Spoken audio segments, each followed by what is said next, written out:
Today, we're going to be talking about day 4 of the Los Angeles Chargers training camp, and it's mostly going to be centered around Quentin Johnston because of the opportunity that he has ahead of him. When you look at the Chargers, Mike Williams retired. Keandre Lambert-Smith sat out most of the spring, including all of mandatory minicamp with an injury. He's still working into the rotation. And then, of course, you've got the other rookie on the other side in Trey Harris. Well, he missed a lot of valuable time, and it was actually just 3 hours after the Mike Williams news that they were able to get a contract done for him as a rookie.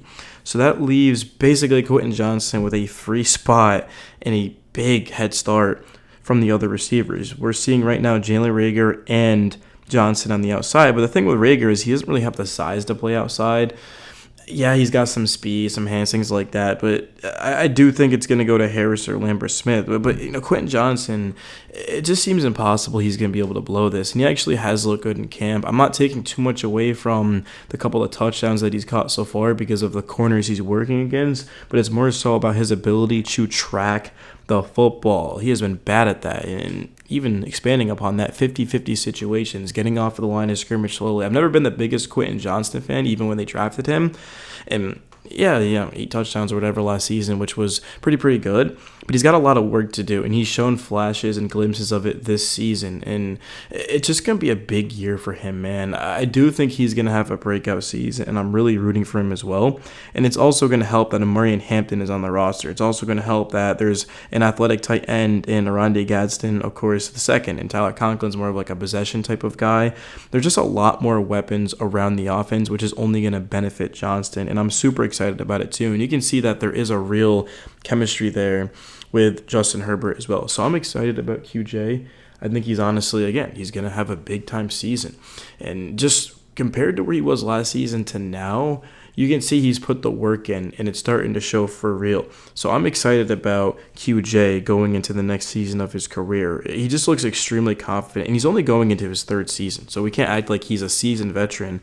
I mean, the best football is yet to even come from him.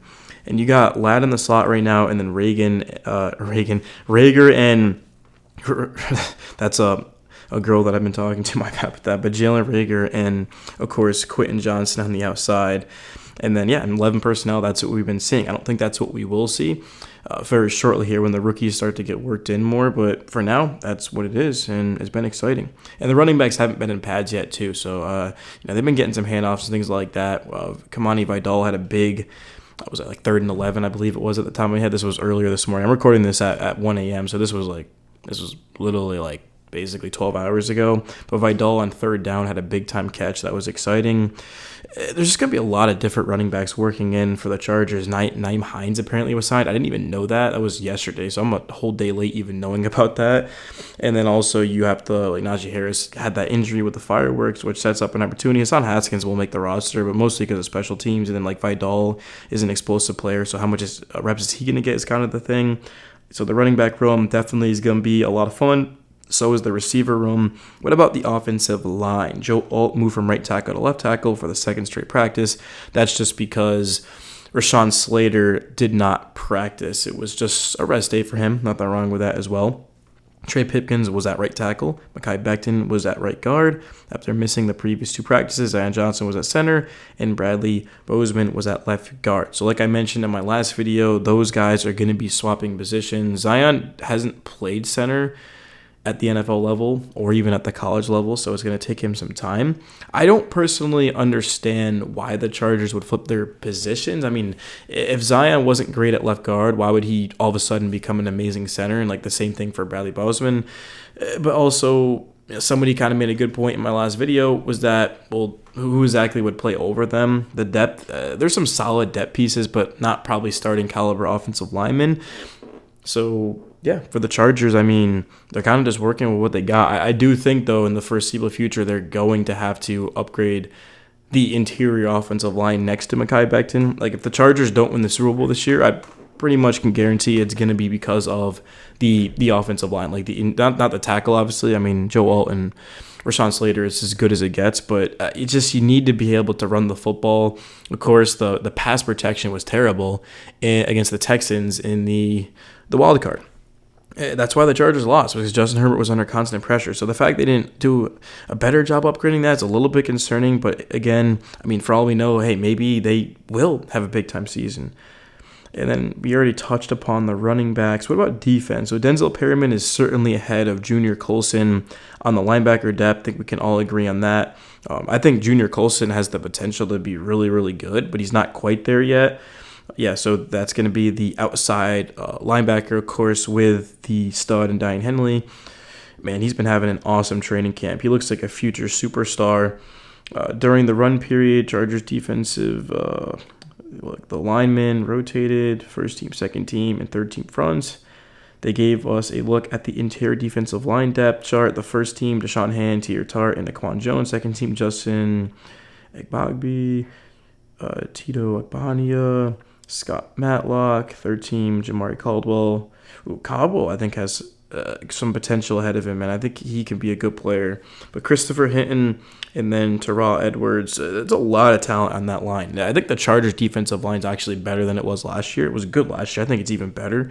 So I'm excited about that. Receiver Darius Davis had one of the best plays of the day on offense. The second team offense led by Taylor Heineke faced a 4th and 5 and 11 on 11. Heineke layered a throw to the sideline, and Davis made a sliding catch inbounds for the conversion. Later in 11 on 11, Davis accelerated on a post route and was wide open, getting behind the defense. Heineke overthrew him.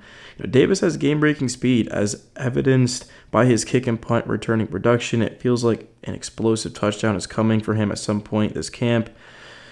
Yeah, I completely agree. And I even said this like months ago, was that Davis got a lot of speed. He's athletic. The Chargers got to work him more into the offense, because he can completely just flip the field and make a big-time play, like a 50-yard catch. So I'm excited about Davis for sure. I don't think he should just be a special team type of player. Same thing with Kamani Vidal. Get him on the field a little bit more and let him make a play, especially on like a 3rd and long.